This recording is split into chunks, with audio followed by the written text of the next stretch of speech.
AP EAMCET second phase అదేనండి final phase counselling అనేది 23rd నుంచి స్టార్ట్ కాబోతుంది. సో ఈ ఫైనల్ ఫేజ్ కౌన్సిలింగ్లో ఎవరెవరు ఫీ పే చేయాలి, ఎవరెవరు ఫీ పే చేయాల్సిన అవసరం లేదు, రిజిస్ట్రేషన్ ఎవరు చేసుకోవాలి, వెరిఫికేషన్ ఎవరు చేసుకోవాలి, వెబ్ ఆప్షన్స్ ఎవరు వెళ్ళాలని డీటెయిల్స్ చెప్తాను. చాలామంది కన్ఫ్యూజ్ అవుతున్నారు. ఎవరైతే ఫస్ట్ ఫేజ్ కౌన్సిలింగ్లో పార్టిసిపేట్ చేశారో వాళ్ళు మళ్ళీ ఫీ పేమెంట్ రిజిస్ట్రేషన్ చేసుకోవాల్సిన అవసరం లేదు. సర్టిఫికేట్ వెరిఫికేషన్ ఫస్ట్ ఫేజ్లో కంప్లీట్ చేసుకున్న వాళ్ళు మళ్ళీ చేయాల్సిన అవసరం లేదు. డైరెక్ట్గా మనకి 24th నుంచి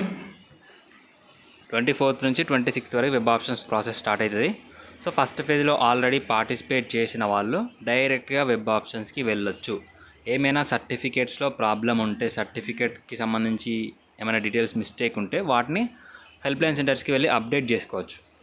సో నెక్స్ట్ ఎవరైతే ఫస్ట్ ఫేజ్లో పార్టిసిపేట్ చేయలేదో దాదాపుగా 57,000 స్టూడెంట్స్ ఉన్నారు. సో వాళ్ళు కొత్తగా రిజిస్ట్రేషన్ చేసుకోవాలి. రిజిస్ట్రేషన్ చేసుకొని సర్టిఫికేట్ వెరిఫికేషన్ చేసుకొని వెబ్ ఆప్షన్స్కి వెళ్ళొచ్చు. ఆల్రెడీ ఫస్ట్ ఫేజ్లో పార్టిసిపేట్ చేసిన వాళ్ళు మళ్ళీ ఫీ పేమెంట్ చేయాల్సిన అవసరం లేదు. చాలామంది కన్ఫ్యూజ్ అవుతున్నారు. సో వాళ్ళకి ఇన్ఫర్మేషన్ తెలిసేలా వాళ్ళకి షేర్ చేయండి, వీడియోని లైక్ చేయండి.